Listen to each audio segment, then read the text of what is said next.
একজন জল পান করতে থাকে। একজন বালতিতে জল হয়ে যায়, সে জলটা খেয়ে নেয় পান করতে করতে। আর একজন পান করতেই তাকে কিচ্ছু বেরোয় না, কারণ তার নিচে ছিল অনেক সোনা। সে জল খাওয়ার অনেক চেষ্টা করতে থাকে এবং রেগে যায়।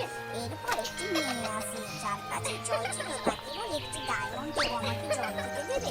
তখন সে মেয়েটি তাকে জল খেতে দেয়, কিন্তু তার মহিলাটাকে খেতেই দেয় না জল। তখন সেই দিকে মেয়েটা পার হয়ে গিয়ে তাকে ছিলে ফেলে দেয় এবং তখন এক বুড়িমা আসে জল চায়। তখন সে বুড়িমাকে দুটি ডায়মন্ড চায়। তার বুড়িমা বলে আমার কাছে ডায়মন্ড নেই, তখন তাকে ভাগিয়ে দেয় জল না দিয়ে।